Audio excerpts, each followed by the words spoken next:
He was a quiet guy, the type of guy you pictured one day taking a gun out and going on a shooting rampage. He never spoke, just came to the gym in his dull, dingy attire and quietly lifted. From what I saw, he was a 40-something-year-old guy who was overweight and worked out somewhat to keep in shape. Although he never bothered anyone, I noticed that he was the butt of many insults and jokes in the gym. Most of the members had given him the name Pigpen, since no one seemed to know his real name and he never conversed with the members of the gym. He was quite simply an enigma in the gym. I was young, had been lifting for about 4 years or so, thought I knew everything, thought steroids were evil, but I was enthusiastic and trained harder than the average gym goer. Our gym, although well equipped, was at the heart a fitness club. Most of the members were more concerned with their hair and clothing, being coordinated for the gym's social scene. Pigpen simply stuck out like a sore thumb. I thought many times that he may know the things people said about him. It was obvious to me, so I figured he must pick up on it. The members were cruel, a snicker here, a pinched nose there, all in jest of the quiet guy in his drab, baggy clothing. I didn't see it as funny, more like insecure bullying, but Pigpen simply ignored it and kept on. The owner was a friend of mine named Chris. He and I had worked together at another gym. He had been a competitive bodybuilder, but had since gone into the gym business and had a side business refurbishing homes. I usually spoke to Chris a couple times a week when I saw him, usually on the way out after I had finished my workout. One such evening, I was at the front desk talking with Chris and some of the front desk staff. Pigpen was walking by us to leave the gym. As he grasped the handle for the door, one of the staff made a coughing gesture and under his breath said, "Pigpen!" Pigpen didn't even flinch, but I saw his eyes cut to his right, and I knew he definitely heard it. He walked out the door without even a hitch. As the door shut, the girl at the front desk said to Chris, "I don't understand why you even let him work out here." Chris looked at her with a glare and said calmly, "As long as I am the owner, he will always be welcome here. Do you understand?" She replied sheepishly, "Yes." Chris wasn't finished, and I could tell he was pissed, but he kept his cool and looked at the two of them and said, "That guy has been through hell and back. You need to show some fucking respect. Just because your mommy and daddy pay your bills doesn't give you the right to judge someone you cannot understand." They looked completely astonished and embarrassed, and they should have been. I asked Chris what Pigpen's deal was. Chris told us that Pigpen had been a successful guy at one time in his life, good career, was a competitive bodybuilder and had pro potential. So I asked, "What happened?" Chris replied, "Life." As Chris went on to explain, he had been raised by his father. He had no other family. His mother had died when he was only a toddler. His father had developed a rare type of cancer. He had spent every penny he could trying to get medical care for his dad and keep him comfortable.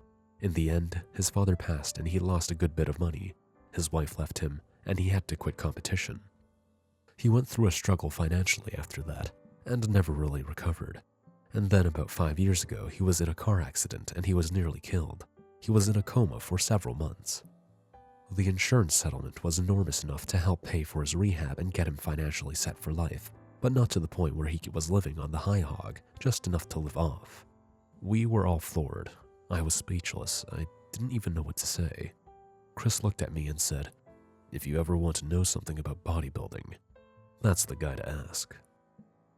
For several weeks after that, when I saw Pigpen at the gym, I really felt bad. I didn't even know how to look at him anymore. People still poked fun at him, and it made me upset, but I just kept my head down and trained. Then one day, I was doing chest, and Pigpen was right there doing some seated dumbbell curls. He was only using 30s. Never made sense to me how the guy looked like he was big, overweight, but big shoulders and chest. He must have weighed near 280 to 290. So I saw Pigpen pull up his long sleeve to scratch his arm. Guess the big fella had an itch. But what I saw was one of the biggest fucking forearms I have ever seen on a man. It was lumped with a system of hose veins. I was simply captivated by it. So I walked up to Pigpen after his next set and said, "Excuse me." He turned slowly to look at me, almost as if there was something wrong with his neck. I felt nervous, so I extended my hand and said, "My name is Jay." He just looked at me. His face was almost expressionless. Chris had said he'd gone through all that hard time, but he didn't mention if he was still mentally all there. Then he spoke. A gravelly voice said, "Craig. My name is Craig." It was as if he hadn't been asked his name in so long that he had almost forgotten what it was. Then he shook my hand with the most callous of hand I think I can ever remember shaking. He had a strong grip and his hands were as muscular as his forearms.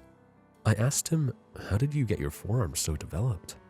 Craig told me he went to another gym to train heavy, that it was an old powerlifting gym, and most of his forearm development had come from heavy deadlifts, rows, and shrugs.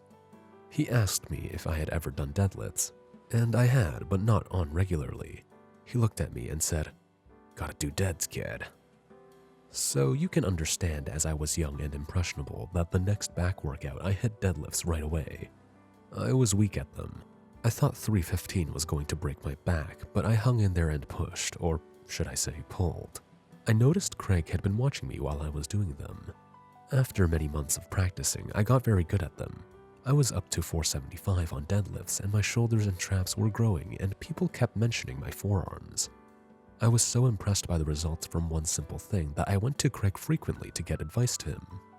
His advice was always so simple, seemed like it was always too easy of an answer, but it was always solid advice.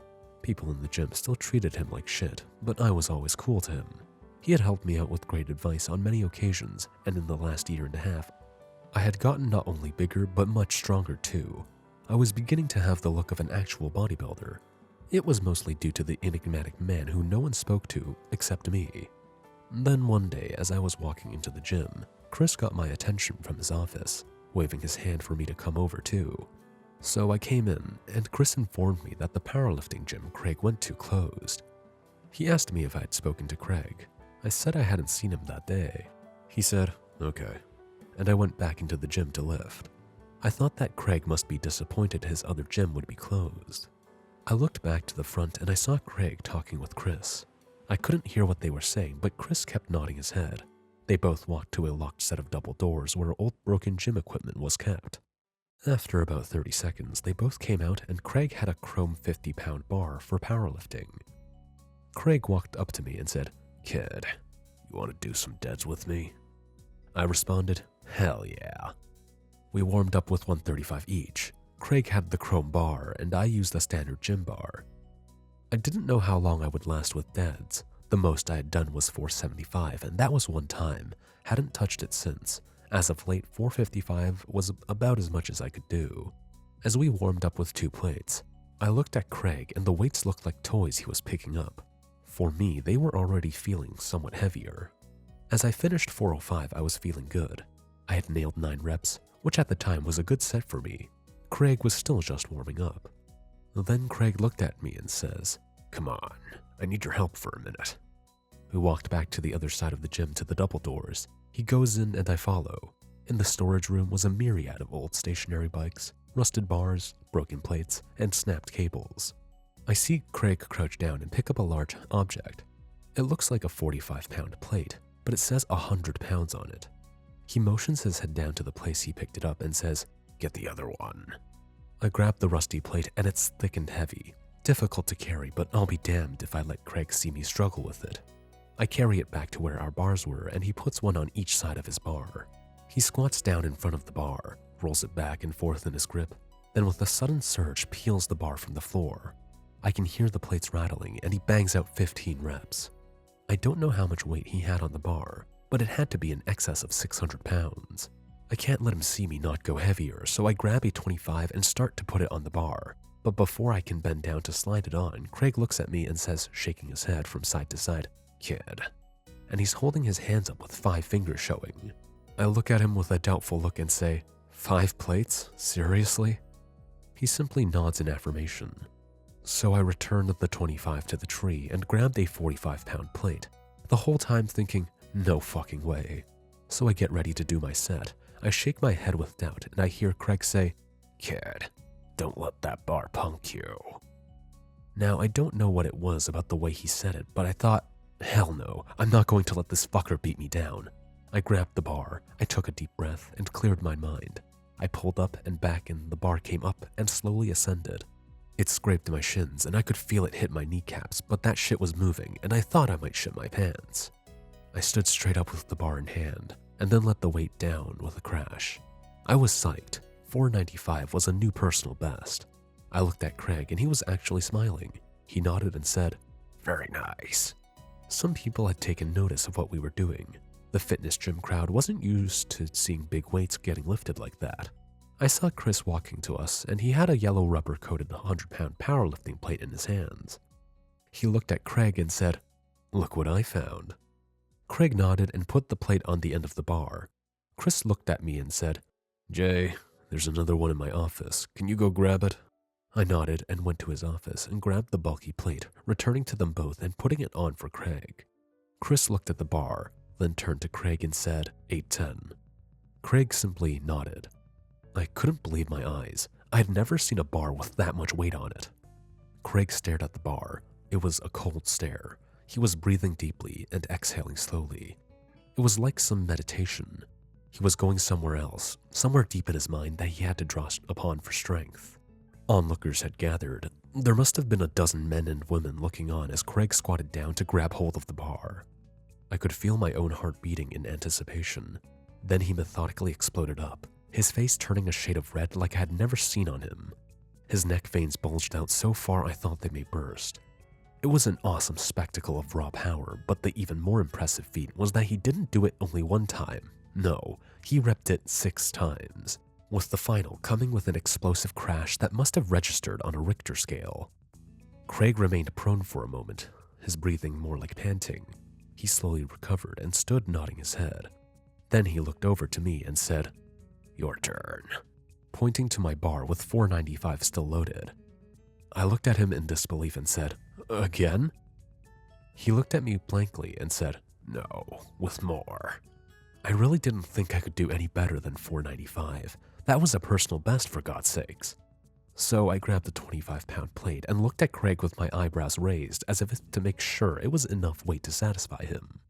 He nodded, and I put on 2 25-pound plates, one per side. At this point, I was shitting my pants. No way I could do this. I would try it, but when I failed, I would just have to fail. Craig said something to me that I will never forget. He said to me with a calm like a parent to a child, "Kid, that weight isn't shit. There's a lot worse things than that." I stood there for a moment contemplating his words, then it hit me. He was right. A weight is a simple, small thing. Life is an unfair motherfucker, and it will beat you down again and again. It's unpredictable and unyielding. This bar full of iron is just a thing. It's nothing compared to the difficulties of life. I grabbed the bar. I could feel a lump in my throat, and my adrenaline was pumping hard. I took hold of the weight and tightened my grip and straps around the bar, becoming one with it. The onlookers watched, but it was like that moment I was by myself, just me and that bar. Like a jolt of electricity, I yanked the bar up. It started to move, but stalled on my shins. Craig yelled, "Up!" I pulled. I could feel my heels digging in and my trap stinging. It slowly started to move. Centimeter by centimeter, I pulled the bar up. It was as if it took 20 minutes, and then I had it all the way there. I could see my face was blood red, and my veins in my neck were also pushing out. I dropped the weight and collapsed to my knee with it. I could hear people talking, but my ears were ringing.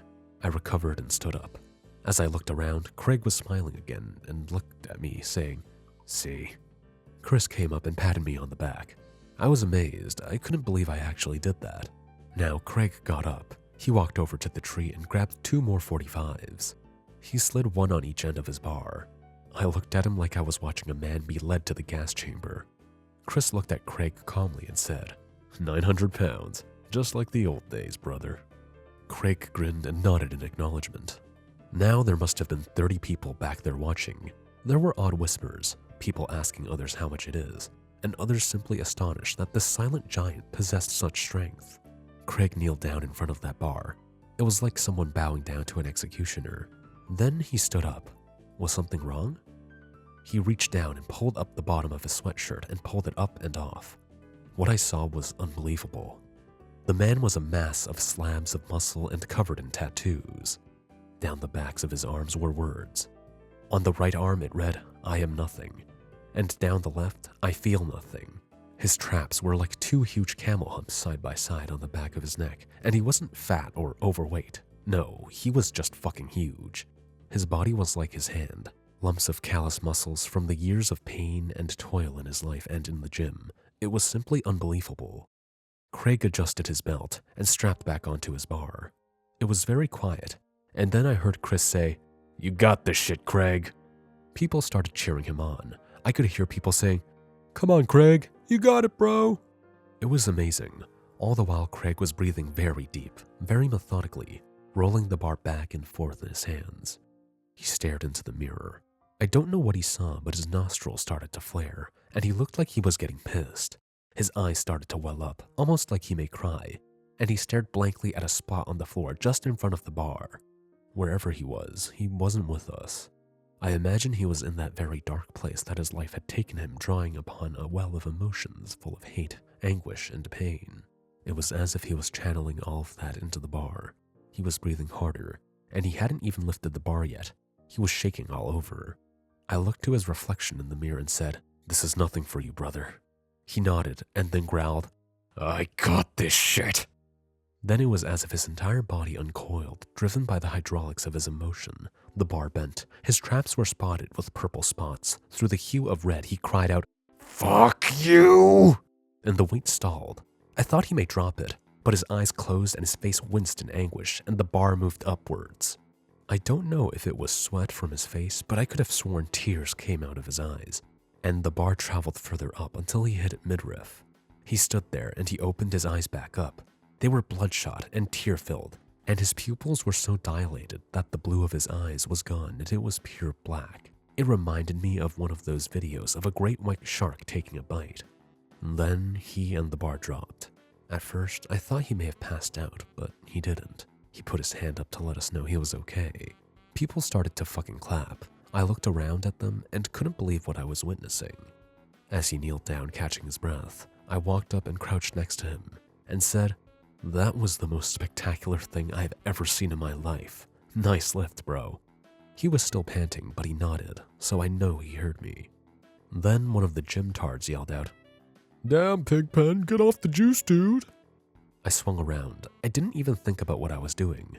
Some 30-some-year-old yuppie fuck with an Under Armour tank top and a fucked up stick physique. I grabbed him by his arm as he tried to walk away.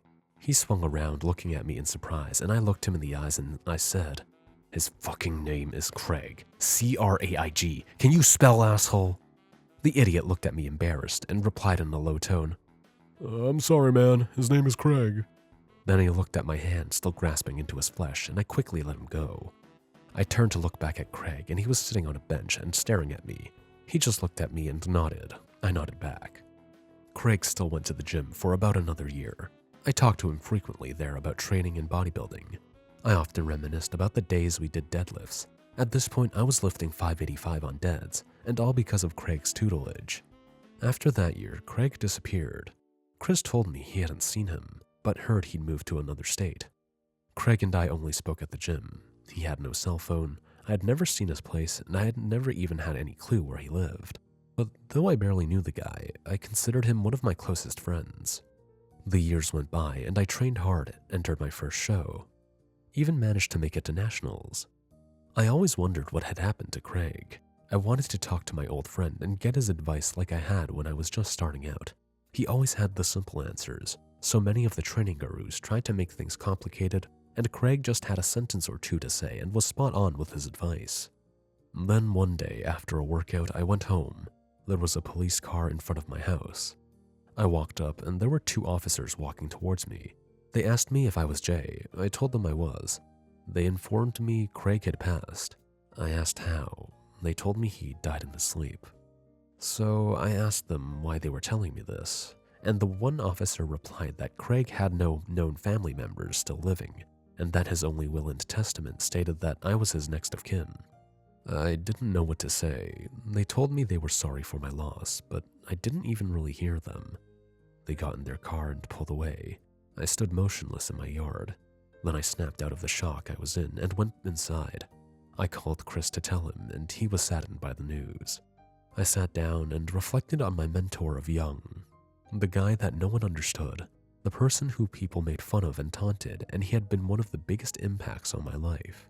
He was a man of very few words, but his words had such a great impression on me. I felt very saddened, like the world had just lost something very good, and didn't even realize it. The next day, I was in a fog. I really had no clue how to act. My coworkers asked me if everything was okay. I told them my good friend passed away yesterday. Later that week, as I came to gripes with my friend's death, I came home from work to find a mail envelope package on my doorstep. I opened it up and it was a letter and several photos. I read the letter and it was handwritten in pencil on notebook paper. Dear Jay, if you are reading this, I have died. My life was hard, very hard. For a long time I felt empty and the gym was the only thing I had to remind me I was still alive. The pain of working out and pushing myself reminded me every day that I was still alive. I've been keeping my eye on your competitive career and have seen some of your shows. I'm proud of you, kid. I always wanted to thank you, but I'm not very good at conversation, as you know. I wanted to thank you for the day we did deadlifts. That one day, I felt like I was a human being again. I felt the best I have felt in my entire life. You were a great inspiration to me, at a time when I was losing hope. Thanks for being my friend. You're a good bro, Craig. By the time I finished reading the letter, I was crying badly. I hadn't cried in years, but I was weeping like a baby. I looked at the photos from my shows. They were taken from the audience. Craig had been at my shows, and I hadn't even known it. I guess he was keeping his eye on me, making sure I was progressing and not sitting back being lazy.